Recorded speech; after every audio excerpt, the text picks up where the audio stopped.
Cuando el Papa Francisco preguntó por el milagro de Rutilio en el contexto de la beatificación, él mismo se respondió esta pregunta, diciendo que Romero es el milagro de Rutilio.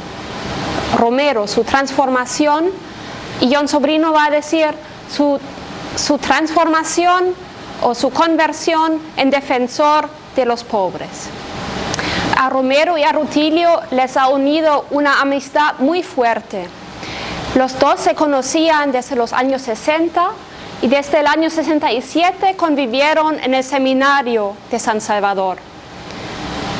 Creemos que esta amistad fue bastante fuerte y tenía raíces profundas. ¿Qué tenían en común estas dos personas? El origen marginal, las raíces en la pobreza. Aquí vemos las fotos del Paisnal, de donde es Rutilio, y de Ciudad Barrios, en San Miguel, de donde es Monseñor Romero. A la familia de Rutilio en un primer momento no les iba tan mal.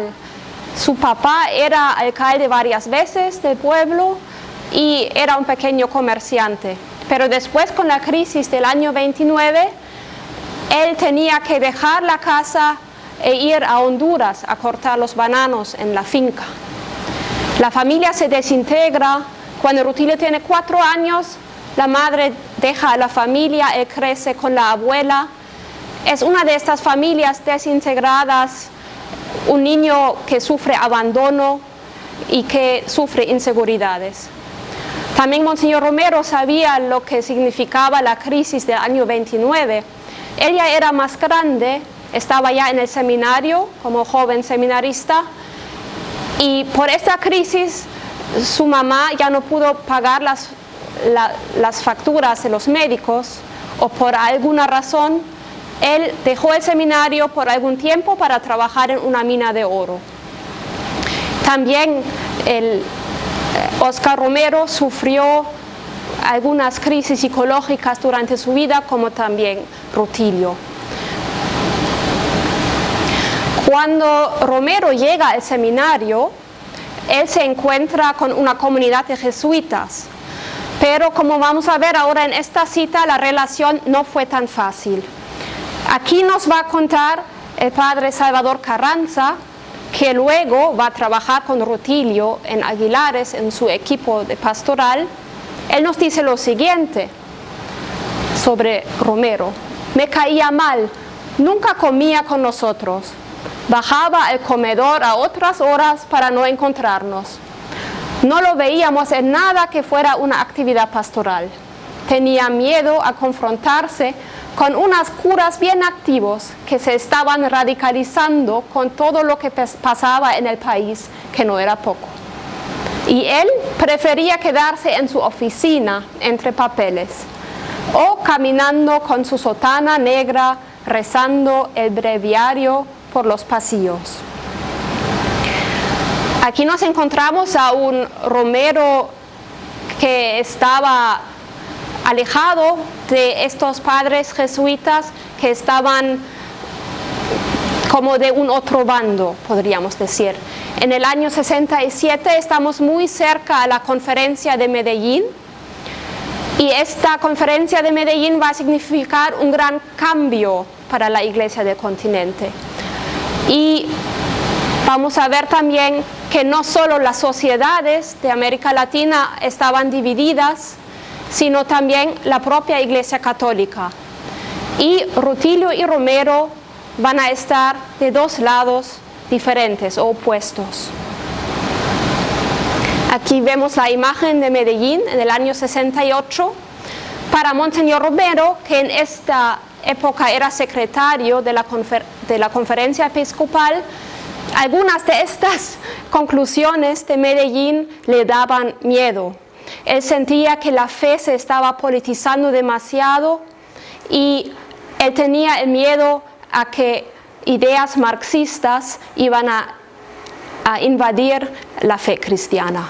Mientras que Rutilio estaba muy enamorado de Medellín y de todo eso lo que implicaba, de la conversión de una iglesia que antes estaba al lado de la oligarquía, de los militares, ahora iba a ser una iglesia pobre, tomando opción por los pobres. Aquí vemos un momento muy simbólico y muy importante de la amistad de Rutilio y Romero. Estamos en junio del año 70 en la ordenación episcopal de Monseñor Romero. Él aquí va a ser obispo auxiliar de San Salvador. Vemos a Monseñor Chávez y Rivera y vemos a Rutilio aquí como maestro de ceremonia. Rutilio se había preparado por semanas para esta liturgia y era uno de los momentos más importantes en la vida de Monseñor Romero. Y él sabía que podía contar con su amigo en cada momento de su vida. Y a pesar de las diferencias, vemos aquí que a estas dos personas les unía un lazo muy fuerte. Justo solamente un día después de este acontecimiento empieza la semana pastoral en San Salvador. Esta semana pastoral primero fue convocada por la conferencia episcopal, pero al final los grandes ausentes fueron la mayoría de los obispos. Solo Monseñor Chávez y Rivera estaban todo el tiempo, el resto estuvo ausente. Y el mismo Monseñor Romero solo estuvo por momentos, no estuvo cada día. Y los que estaban fueron sobre todo curas jóvenes, religiosas, religiosos, también laicos, personas de comunidades de base, que tenían el sueño de traducir el concilio y Medellín a la realidad de El Salvador. Porque hasta ahora, en el año 70, la Iglesia de El Salvador todavía no había realmente hecho carne las ideas o el espíritu del concilio y de Medellín. Entonces aquí había reuniones de mucho entusiasmo, muchas ganas de reforma de la iglesia, el compromiso de estar al lado de los pobres, el sueño de una evangelización integral y también en estas reuniones de los curas, de las religiosas, religiosos, de laicos, también ahí estaba la denuncia de una iglesia al lado de los opresores.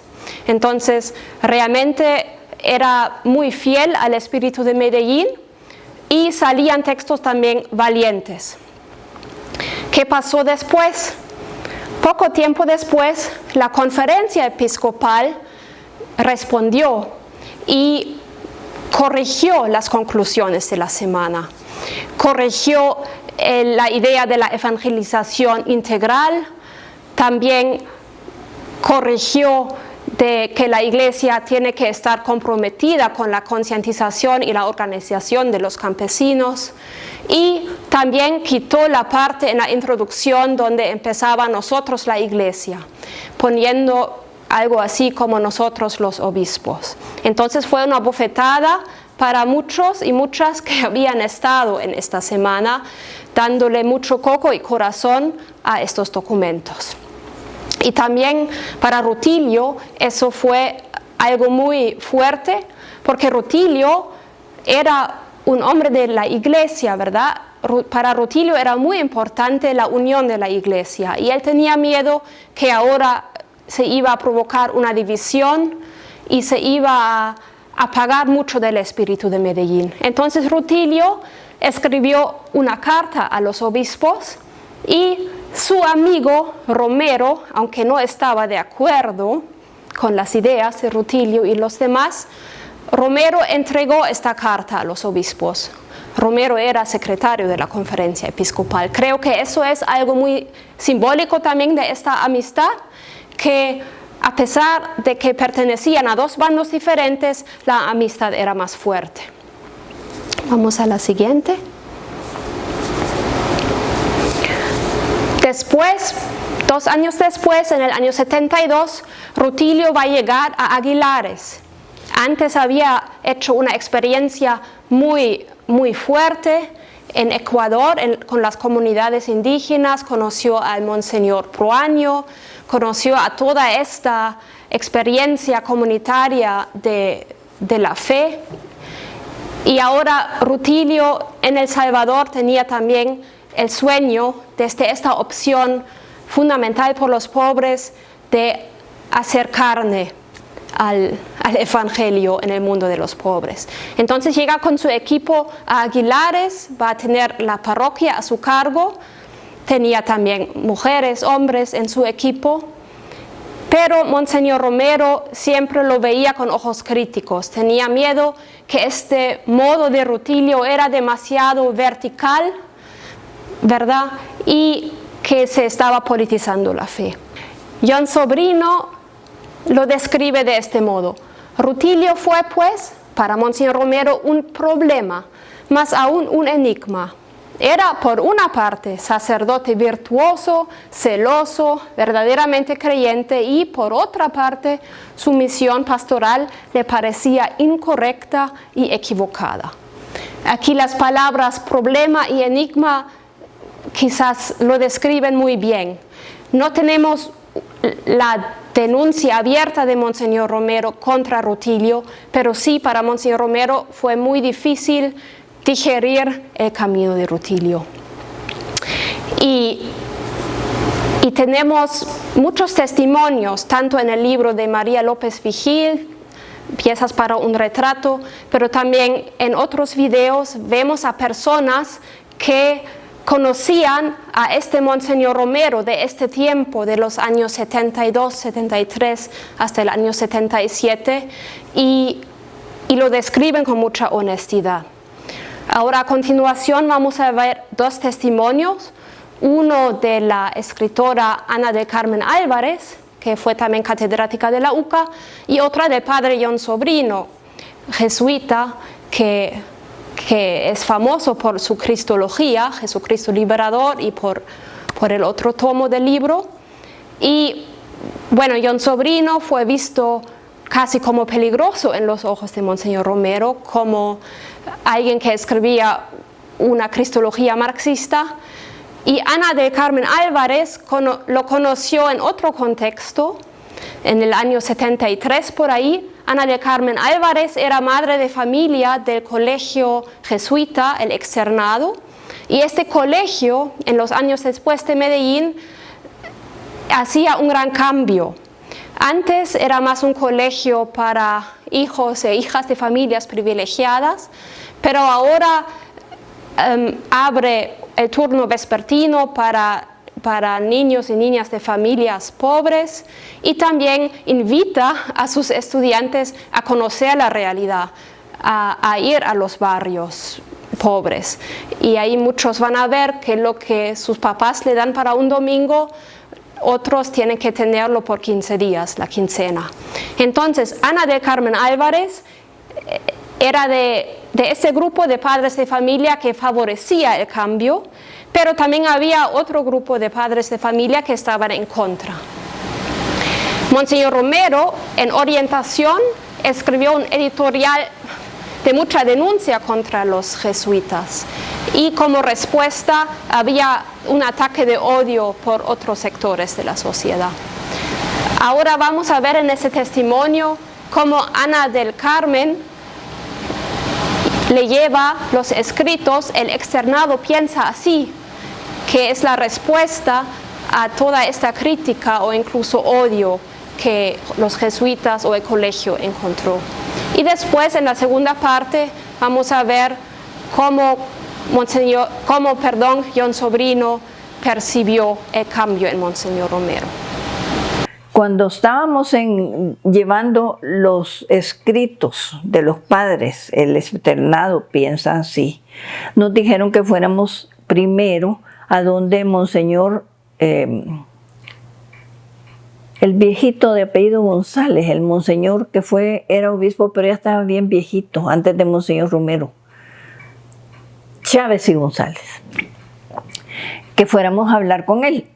Pedimos cita, él vivía en el seminario. Pedimos cita con mi amiga y llevamos los papeles, los folletos. Y cuando llegamos nos dice el señor que nos abrió la puerta: fíjese que Monseñor no va a poder atenderlas porque está enfermo, él ya está muy viejito. Y entonces, bien decepcionada, nosotros nos vio él, pero los puede atender su secretario, nos dijo. Ah, vaya pues, dijimos nosotros, ya nos dirigió a una salita a esperar al secretario que fue llegando. Yo vi a un padre muy salvadoreño de su aspecto, moreno, caminándole así con lentitud, sereno, y nos dio los buenos días, nos saludó y se sentó. Y entonces nosotros le contamos lo que nosotros como padres de familia andábamos haciendo, porque nosotros sí queríamos el cambio. Y entonces el padre, el Monseñor Romero, nos dijo, yo le dije, ustedes fueron a las conferencias y firmaron, le dije, así es que espero que estén de acuerdo. Entonces me dijo, mire, me dijo, esos documentos hay que interpretarlos, me dijo, y la interpretación de los jesuitas es errónea y marxista, me lo dijo a mí. Pues entonces nosotros ya nos despedimos de él, y cuando salimos me dijo mi amiga, no nos va a ayudar, me dijo. Y precisamente cuando llegó el 6 de agosto, que el 5 de agosto es la procesión que le dicen la bajada, hay una misa y es la homilía más importante de todo el año. Entonces la hizo Monseñor Romero porque Monseñor Luis Chávez y González no podía, ya estaba muy viejito. Monseñor hizo la homilía y volvió a repetir lo que nos dijo a nosotros en esa homilía. Dijo que la interpretación de los jesuitas era errónea y marxista. ¿Qué pasó después? Me contaron los jesuitas que llegó Monseñor bien humilde a pedir perdón, porque cuando él vio el cadáver, entonces nosotros asumimos que él vio que el camino de la iglesia en este momento, en estas circunstancias, era el camino del Padre Grande, que la iglesia tenía que ser perseguida por decir la verdad y por defender a los pobres. Entonces yo asistí a una entrevista que Monseñor Romero dio para 5 periodistas. Me acuerdo del apellido de uno que era, creo que venezolano, pero tenía un apellido vasco. Izarra, que Izarra en vasco es estrella. Y de ahí otros 3 y una poeta norteamericana, amiga mía. No era amiga mía en entonces, allí la conocí. Pero ella no hablaba español, entonces yo llevé la grabadora y la puse. Cuando Monseñor empezó a hablar, se volteó a mí y me dijo, ¿y qué vamos a hacer con esta gringa que no entiende nada de lo que yo digo? Me dijo. No se preocupe, Monseñor, le dije yo, que yo ahí tengo la grabadora y yo voy a transcribir la entrevista. Bueno, me dijo, y siguió hablando. Entonces uno de los periodistas le dijo, bueno, Monseñor, cuando usted estaba ante el cadáver del Padre Grande, usted le dijo algo así como se convirtió, le dijo, usted se convirtió. Y él le dijo, ¿convertirme yo? Le dijo, yo ya estaba convertido a Dios. Lo que pasa, dijo, es que yo vi las cosas desde otra perspectiva. Eso fue lo que dijo Monseñor enfrente de mí. Ya después de que había dicho que eran erróneos y marxistas los jesuitas. Ese fue el impacto que le dio a Monseñor y que inmediatamente Monseñor decidió no ir a ninguna actividad pública del gobierno o de los militares hasta que no se resolviera el asesinato del Padre Grande. Y lo cumplió. Bueno, a Rutilio lo mataron el 12 de marzo de 1977. Vivíamos nosotros en lo que era la UCA 2, allí cerca de la UCA. Nos llamaron por teléfono que han asesinado a Rutilio. Entonces el padre Jerez, este servidor y un tercero a quien debido al infarto, no recuerdo el nombre, fuimos allí. Bueno, fuimos allá. Y allí estaba llegamos al Aguilares, en la iglesia de la iglesia de la parroquia de Aguilares había bastante gente y estaban dentro los cadáveres de los 3. Y César Jerez, que era el provincial nuestro, que yo fui con él y con otro, dijo, yo voy a entrar a ver si podemos hacer algo con la gente, ¿verdad? Y tú quédate, me dijo a mí, para recibir al arzobispo, que iba a venir el arzobispo, Monseñor Romero. Era un paréntesis que no tiene mucha importancia, pero Yo con el arzobispo Monseñor Romero, antes de ese día, casi no había hablado. La verdad no me tenía por, bueno, buena persona, espero que sí, pero no me tenía especial aprecio, porque pensaba que yo era uno de los muchos sacerdotes bueno, que a quienes les gustaba Medellín y todo eso, ¿verdad? Y la izquierda, y que había estudiado yo muy poco marxismo, bueno. Pero evidentemente el día en que yo le esperaba a Romero para llevarle a, bueno, para llevarle, no, acompañarle hasta la iglesia, eso ni se me ocurrió. Bueno, entonces él estaba nervioso, evidentemente, se le veía. Y yo me quedé, no sé por, bueno, pero entró a la iglesia y allí no sé qué dijo en la Eucaristía, no lo sé, porque yo me quedé fuera. Y cuando terminó la Eucaristía, él salió y pasó por donde estaba yo, que era cerca del edificio de la iglesia, ¿vale? Y entonces recuerdo esto, y esto sí es lo que recuerdo, digamos, en positivo de Monseñor Romero, que a todo el que se acercaba decía, quédese, quédese, ¿eh? A todos, fuesen curas que había, monjas alguna había, laicos, montón, no sé si estaba el rector de la UCA, un laico, entonces, bueno, quédense, quédense. Evidentemente ese quédense era una idea de, digo yo, usted comprenderán que lo que me ha caído a mí ahora, como arzobispo, que acaban de matar a un sacerdote, pues es una cosa seria, yo pues, necesito ayuda, eso es una interpretación obvia de quédense, quédense, quédense. Yo suelo decir, sacerdotes en este país, antes, unos 7 años antes, habían asesinado a uno en Chalatenango, pero no armó, yo ni sabía, ni casi nadie. Y después asesinaron en este país a 18, como saben. Pero cuando mataron a Rutilio, yo escribí después que aquí se han violado las reglas del mal, ¿sí? Del bien, por supuesto, pero del mal. Porque a los curas en estos países no se matan, y a las monjas menos. Que aquello fue, bueno, eso ya lo sabe, pero eso es. Entonces se quedó, nos quedamos un buen grupo de gente, ¿verdad? Y ahí empecé a ver lo que le impactó el Rutilio, eran amigos y conocidos, ¿verdad? Pero el Rutilio asesinado, matado. Como dice aquí John Sobrino al final, el Rutilio asesinado tuvo un impacto muy muy fuerte en Monseñor Romero. Monseñor Romero ahora ya no fue el mismo que antes.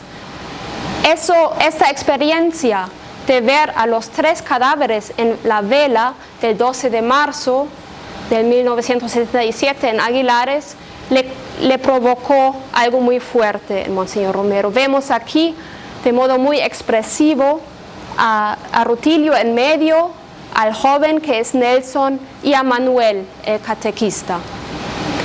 Y hay un testimonio muy precioso que vamos a ver en la siguiente lámina, que es de una de las catequistas de Rutilio, de Ernestina Rivera, la niña Tina. También la vemos en otros testimonios muy preciosos sobre Rutilio. Y ella aquí nos va a dar su recuerdo, su testimonio, cómo fue cuando Monseñor Romero estaba ahí ante los 3 cadáveres. Era medianoche cuando llegó Monseñor Romero a verlo muerto. Se acercó a la mesita donde lo pusimos, envuelto en su sábana blanca, y ahí quedó mirándolo. Y en el modo de mirarlo se dejaba ver cuánto lo amaba él también. No lo conocíamos a Monseñor hasta entonces, y esa noche le oímos por primera vez la voz en una predicación. Cuando lo vamos escuchando fue la gran sorpresa. ¡Ay! Hasta es la misma voz del Padre Grande. Eso dijimos todos. Vamos a la siguiente. porque nos pareció que ahí mismo la palabra del padre Rutilio se traspasaba a Monseñor. Ahí mismo, meramente. ¿Será que Dios nos hace este milagro para que no quedemos huérfanos? Le dije a mi comadre. Aquí vemos como un doble mirar. Monseñor Romero, que mira a Rutilio, a Nelson y a Manuel, que mira este martirio de Rutilio unido al martirio del pueblo inocente, indefenso, y que ve que este camino que había llevado Rutilio, que Monseñor Romero lo había visto con ojos críticos, llevó a eso. Esa fue la consecuencia de la misión de Rutilio y de su equipo, la persecución. Y el otro mirar, la niña Tina hacia Romero, ella pone, no lo conocíamos hasta este entonces. Aquí recién lo conocen. Aquí quizás vemos a Monseñor Romero como era de verdad, que se dejó conmover, alguien de misericordia. Y vemos también este milagro, casi pone milagro, la niña Tina, que la voz de Rutilio se pasa a la boca de Monseñor Romero. John Sobrino habla muchas veces de la analogía de Juan el Bautista y Jesús. Cuando encarcelan a Juan, se levanta Jesús y empieza a predicar, empieza su vida pública. Algo así pasa aquí. Asesinan a Rutilio y se levanta Monseñor Romero. Empieza una fase nueva, empieza una predicación y una actuación profética nueva, no vista antes de Monseñor Romero. Vamos a la siguiente. Ahora la pregunta es, ¿qué pasó aquí en la noche del 12 de marzo? ¿Qué pasó con Monseñor Romero? ¿Fue una conversión? ¿Fue una transformación? ¿Qué fue? Muchos se pelean por la palabra que hay que poner. El mismo Monseñor Romero quizás no habló de conversión, como vamos a ver ahora. Conversión ahora a veces nos hace pensar en dejar a los vicios para acercarnos a Dios, y eso ciertamente no aplica a Monseñor Romero. Pero ¿cómo entender eso que pasó, esta experiencia? Aquí vamos a saltar un poco en el tiempo. Estamos ahora en el año 77 en Roma. Monseñor Romero había viajado a Roma, se encontró con Juan Pablo II, le contó del asesinato de Octavio Ortiz, ¿verdad? Ya era, en la época de la represión, un cura asesinado. Monseñor Romero se esperaba apoyo y solidaridad del Papa, pero lo que el Papa le dio fue más bien una regañanza, diciendo, ustedes se tienen que llevar bien con las autoridades.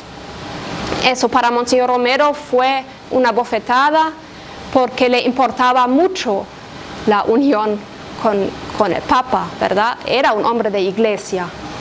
Y ese mismo día él se encuentra con César Jerez, que era el provincial de los jesuitas, y los dos empiezan a platicar. Lo siguiente: Monseñor, usted ha cambiado, eso se nota en todo. ¿Qué pasó? ¿Por qué cambió usted, Monseñor? Vea, Padre Jerez, yo también me hago esa misma pregunta en la oración. Se paró y se quedó callado. ¿Y hay alguna respuesta, Monseñor? Alguna sí. Es que uno tiene raíces. Yo nací en una familia pobre. Yo he aguantado hambre. Sé lo que es trabajar desde cipote. Cuando me voy al seminario y le entro a mis estudios y me mandan a terminarlos aquí a Roma, paso años y años metido entre libros y me voy olvidando de mis orígenes. Me fui haciendo otro mundo.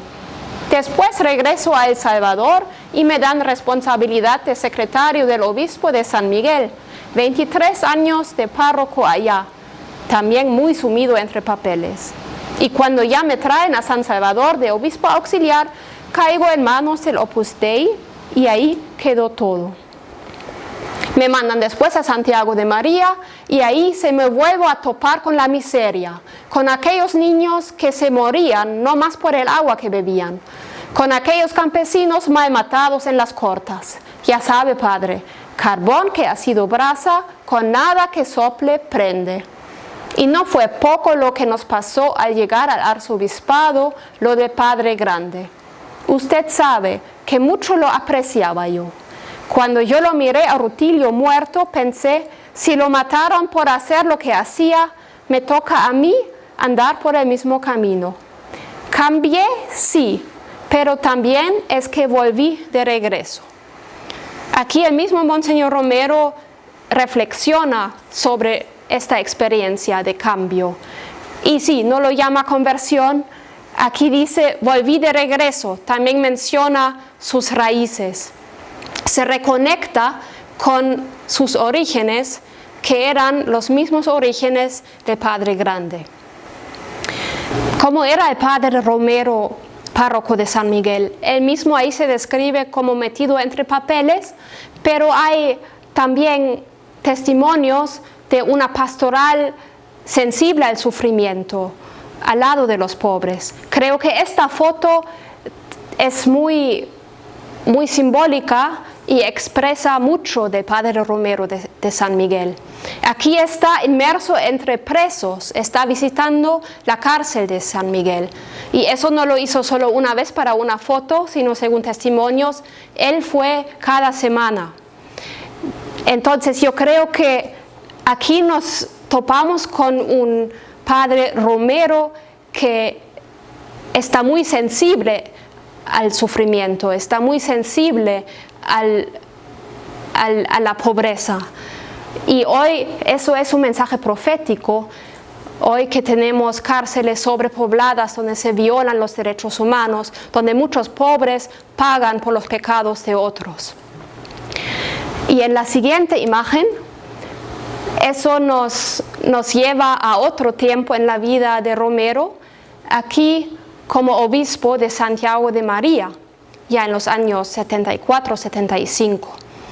Y aquí también vemos a un Monseñor Romero muy sensible al sufrimiento de los pobres, que veía que llegaban los cortadores de café, algunos desde Honduras, que no tenían casa, y él abría los edificios de la iglesia para darles donde dormir.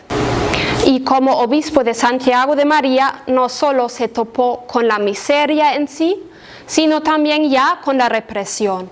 En el año 75, la Guardia asesina a 5 campesinos, y Monseñor Romero fue a consolar a las familias y escribió una carta muy fuerte al presidente denunciando este crimen, esperando lograr algo con esta carta.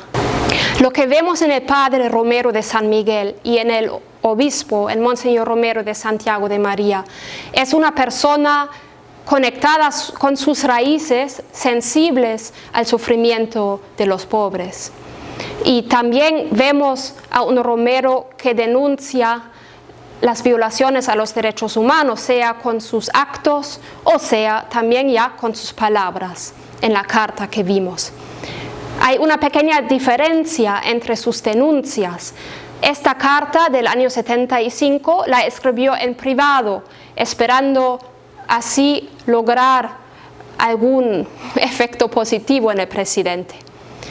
Ya después, como arzobispo de San Salvador, Monseñor Romero hizo sus denuncias públicas, cada domingo en cada homilía, denunciando muy abiertamente y con mucha claridad y valentía todos los crímenes de la represión, los asesinatos, las desapariciones. Puso nombres y apellidos de las víctimas y, si lo sabía, también denunciando las instancias del gobierno o de los cuerpos de seguridad.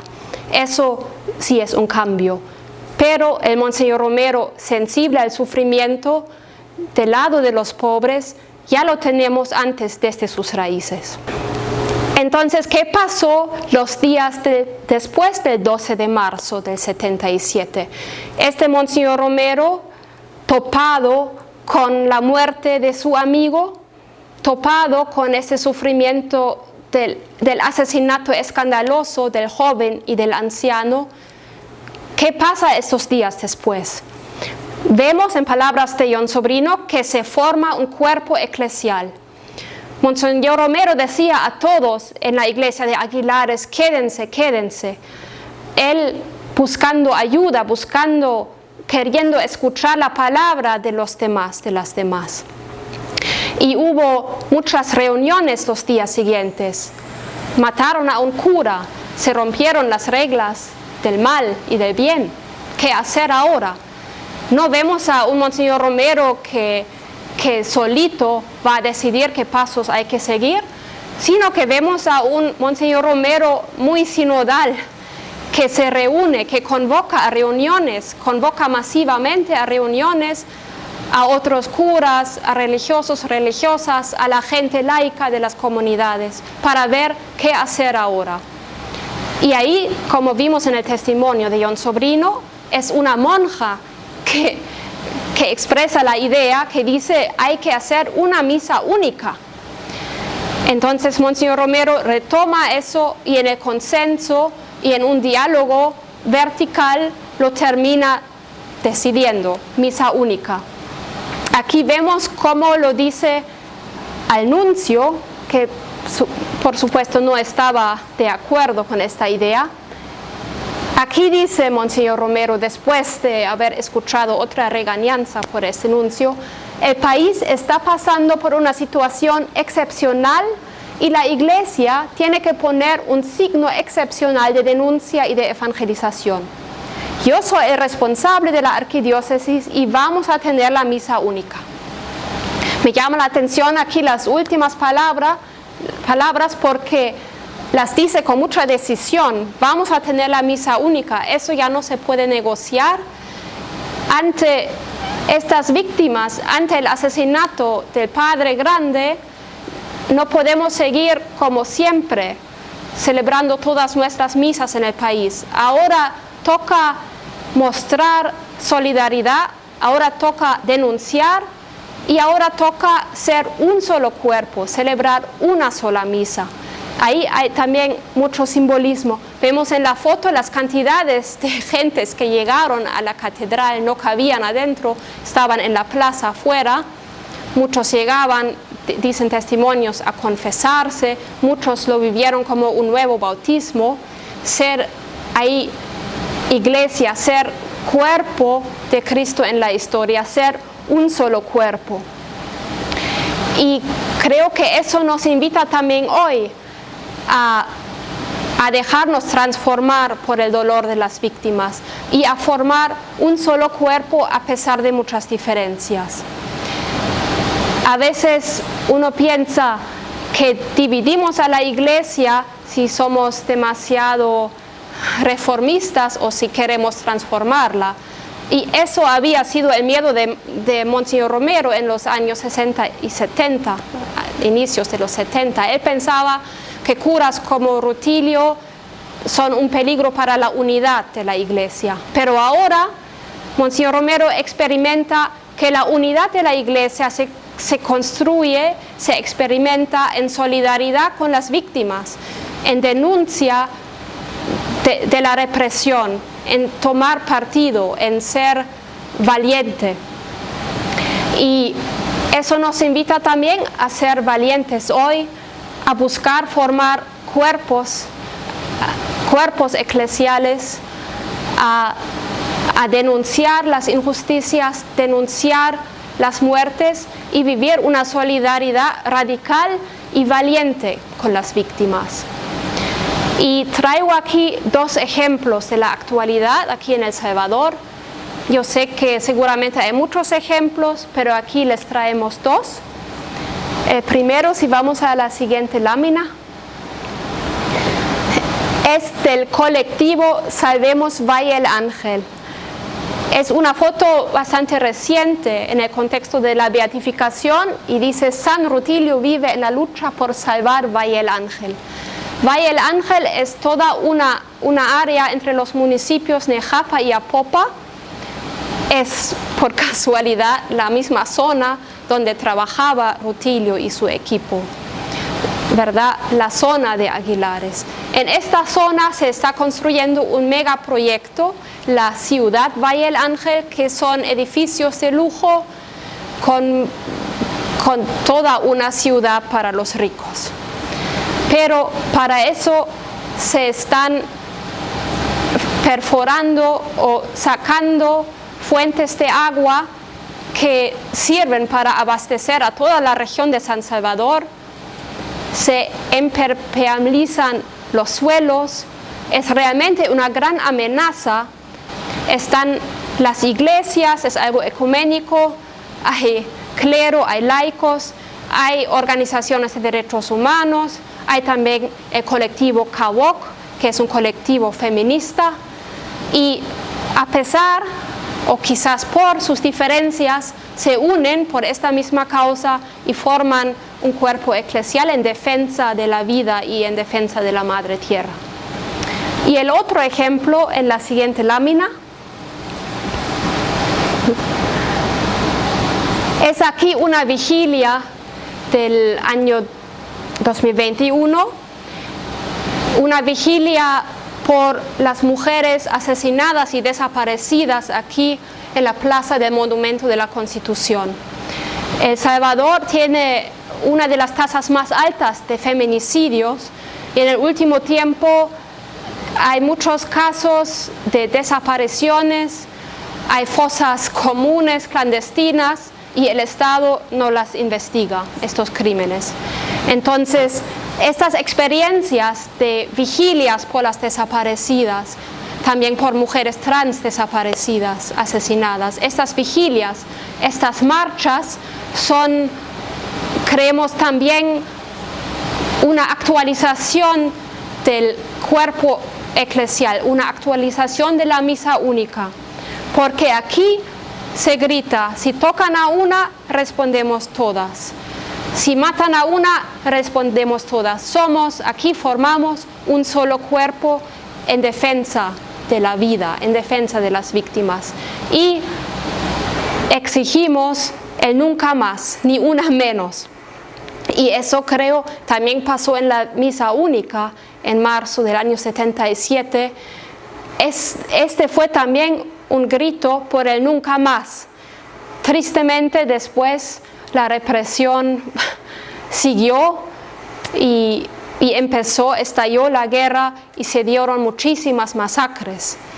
Pero igual, el grito del nunca más está ahí, está en las raíces de los profetas y creo que nos invita, nos sacude a seguir defendiendo la vida con mucha valentía y con fe y esperanza.